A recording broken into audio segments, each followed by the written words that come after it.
Hello. Let's do it.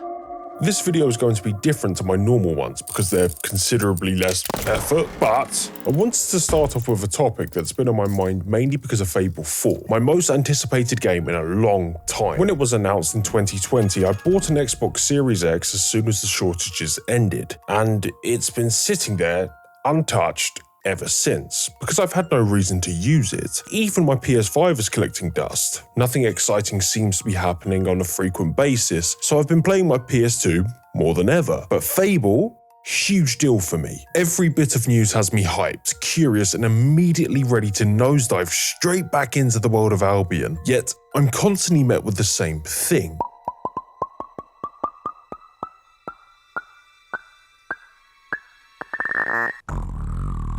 And it's interesting to me because I don't care about the physical appearance of a character within a game. I care about fun. I care about exploration. I care about control. Within the context of a game, I'm not a sociopath. I care about the game design. I care about the experience and immersion. But many players do care about the physical appearance of a character. And believe it or not, it's not because they're anti-woke virgins with cum stains on their trouser leg who refuse to go outside.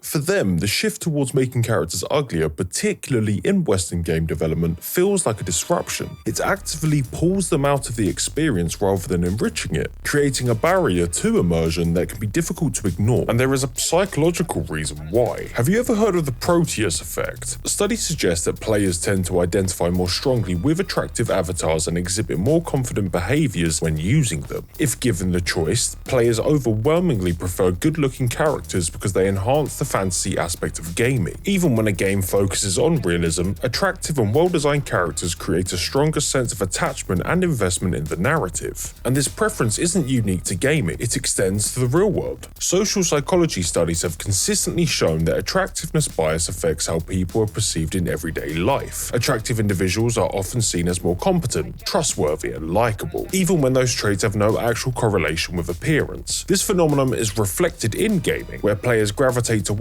visually appealing characters because they subconsciously associate them with positive qualities. When characters are deliberately made unappealing, it disrupts this natural inclination, creating a disconnect that makes it harder for players to immerse themselves within the world. Additionally, in entertainment, whether in movies, television, or advertising, there is a clear trend of casting and designing characters with strong, appealing aesthetics. The same logic applies to games. When characters are visually engaging, they enhance the storytelling experience rather than detracting from it. And you've probably seen the memes. Western devs can't make attractive female characters. Aloy looked way better in the first game. How does MJ look less glamorous than random NPCs in the game? Not every female character needs to be a supermodel, but at least put in some effort. Meanwhile, Eastern game developers give us stylish, sleek, almost anime-like characters. But here's the thing. Water is wet, and photorealism versus stylization are entirely different beasts. Comparing them doesn't really work because they're playing by completely different rules. Western studios, especially in AAA games, are in this constant chase for photorealism. They scan real actors, use detailed motion capture, and aim for characters that fit into grounded cinematic worlds. With advances in 3D scanning and motion capture, studios are increasingly leaning towards realistic character models, often scanning real actors instead of creating characters from scratch in tools like ZBrush, which can be remarkably time-consuming to achieve realism. The process typically involves scanning an actor, cleaning up the model, making slight adjustments, retopologizing the bastard, baking high-resolution textures, and bam, you have a game-ready asset. While 3D scanning creates incredibly realistic characters, it can sometimes push them into uncanny valley, that weird, unsettling place where a face looks almost human but not quite right. Real people have slight asymmetries, blemishes, and quirks that make them unique. But when these imperfections are captured in extreme detail, they can make a digital character feel more eerie than appealing. Scanned faces bring in every flaw, sometimes too much. If not carefully adjusted, the result can be a character that looks real but strangely unnatural, making players feel uneasy rather than immersed. While stylized character models embrace exaggeration, abstraction, and artistic interpretation to create visually striking and memorable designs, instead of replicating every pore and wrinkle, stylized characters often lean into traditional beauty standards by exaggerating features commonly associated with attractiveness: large eyes, small noses, symmetrical faces, and smooth skin. Since they aren't bound by realism, artists have the freedom to refine and idealize proportions, creating characters to feel effortlessly appealing. And we have had decades of this art style as players. Even the games that attempted photorealism in the past still incorporated stylized elements to enhance expressiveness or compensate for technological limitations. But now, the threshold of those limitations has raised slightly. The character design our brains have become accustomed to have been shattered by realism. And this is where I do start to care, because when realism becomes the main goal, creativity can take a back seat. Games risk feeling less like imaginative experiences and more like tech demos, focused on showcasing the latest achievements in facial scanning or lighting. Hyper-realistic pores, ray-traced sweat, and dynamic dirt accumulation are impressive, but at what cost? Great character design isn't about looking real, it's about evoking emotion,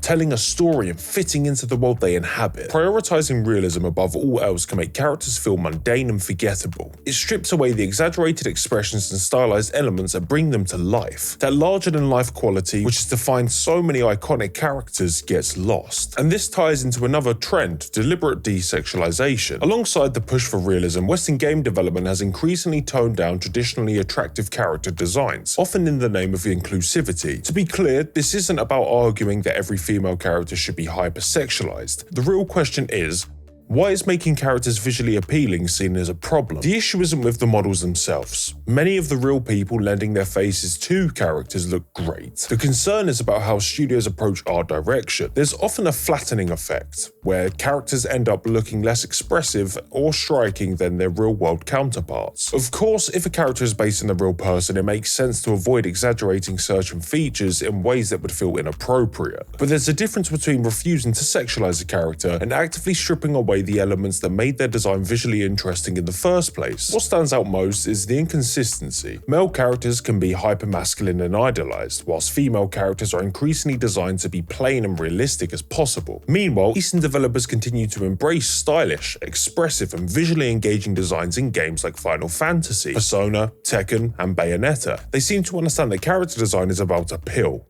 not just realism. The shift has also contributed to what I call the Naughty Dog effect, where a game's push for realism and prestige storytelling often comes with a heavy-handed, politicized approach. Naughty Dog, once known for creating fun, character-driven adventures, has become emblematic of a trend where games feel more like interactive prestige TV dramas than stylized imaginative experiences. The problem isn't just that these games tackle political or social themes, games have always done that. It's that the messaging often feels forced, coming at the expense of engaging gameplay or creative expression. When studios prioritize a certain serious tone, they risk alienating players who just want an immersive, well-designed world rather than something that feels like a lecture. This has led to a perception problem, where players see hyper-realistic character designs, especially in Western games. They often assume the game is pushing an agenda. Photorealism, once seen as a purely technical achievement, now carries baggage. It's no longer just about detail, it's about what that detail represents. Are the characters designed this way because the studio believes in realism as an artistic choice, or because they're trying to signal something? Look at Naughty Dog's recently announced game,